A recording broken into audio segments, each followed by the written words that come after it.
নমস্কার, রূপালী কিচেন ব্লগে আবার একটা নতুন রেসিপি নিয়ে চলে এসেছি।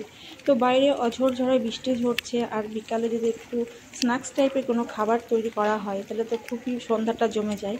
তো আজকে চলো একটা নতুন রেসিপি নিয়ে এসেছি, সেটা হচ্ছে ব্রাহ্মণী শাকের বড়া। তো প্রথমেই যে ব্রাহ্মণী শাক দেখছো, এগুলো খেলে নাকি ব্রেনের বুদ্ধি বিকাশ হয়, এটা মা ঠাকুমার কাছ থেকে শুনেছি। তো আমি শাকগুলো প্রথমে কুচিয়ে নিয়েছি, আর এটার মধ্যে দিয়েছি কিছু উপকরণ, সেটা হচ্ছে পেঁয়াজ কুচি, চালের গুঁড়ো, লঙ্কা কুচি, স্বাদ মতো লবণ, একটু রসুন কুচি, আর দিয়েছি মুসুর ডালের পেস্ট। আর সাথে আমি দেব যে মুসুর ডালটা ভিজিয়ে রেখেছিলাম, তার থেকে একটু গোটা মুসুর ডাল আমি রেখেছি সাইড করে, যেটা ওটা ডালের সাথে আমি পকোড়ার সাথে আমি ওটাকে মিশিয়ে দেবো। তো চলো কীভাবে রান্না করলাম তোমাদের কাছে দেখাবো। রেখেছিলাম আমি ডালটা দুপুরে ভিজিয়ে রেখেছিলাম, তারপর এটাকে আমি বিকালে পেস্ট করেছি, করে এটার মধ্যে ব্রাহ্মণী শাক কুচানো এটা দিয়ে দেবো।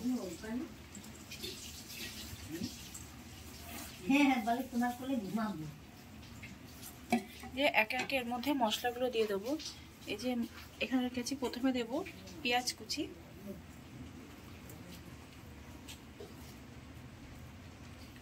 একটু দেবো আমি 2 কোয়া রসুন আমি থেতো করে নিয়েছি, একটু রসুন কুচি দেব, আর পরিমাণ মতন লবণ, যে যেমন খাবে সে তেমন দেবে, ঠিক আছে।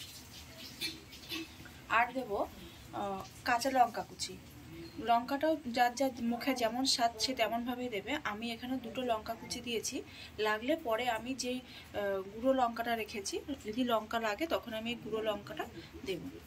আর দেব, যেটা না দিলে কোনো বড়া ভালো লাগে না খেতে, সেটা হচ্ছে চালের গুঁড়ো। দেখো,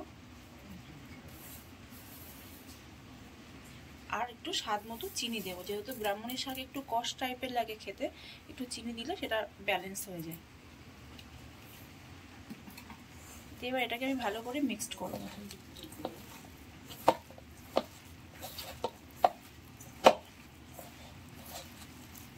এবার দেব যে ডালটা আমি ভিজিয়েছিলাম, সেখান থেকে কিছু গোটা ডাল আমি ভিজানো ডাল রেখে দিয়েছিলাম, এটা এর মধ্যে দেবো, কারণ যখন এটা ভাজা হবে না, এই ডালটা মুখে পড়লে খেতে খুব সুন্দর লাগে।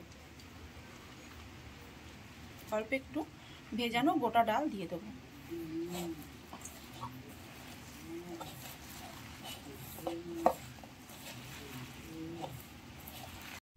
তো আমি কড়া চাপিয়ে দিয়েছি, এবার আমি কড়াইয়ের মধ্যে সাদা তেল দেব।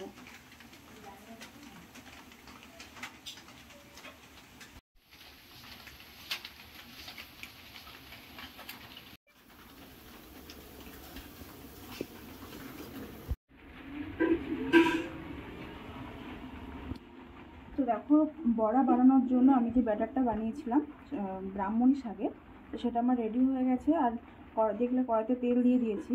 তো এবার আমি একটা একটা করে বড়াগুলো ভেজে নেব।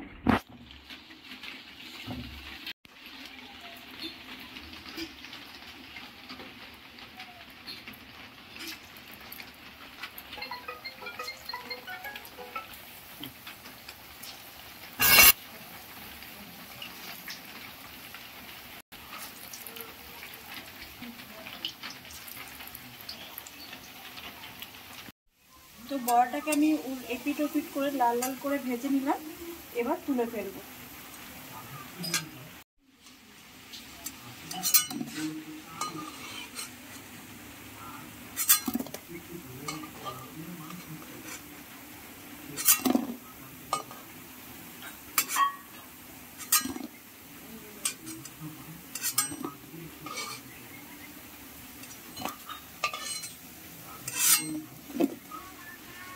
চলো আমি একে একে বাকি বড়াগুলো ভেজে নিই।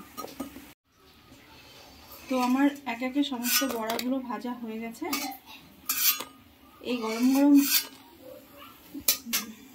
গরম গরম ব্রাহ্মণী শাকের বড়া সাথে টমেটো সস দিয়ে তোমরাও বাড়িতে পারলে ট্রাই করো, খুব সুন্দর লাগবে খেতে। দেখাবে পরবর্তী একটা রেসিপিতে।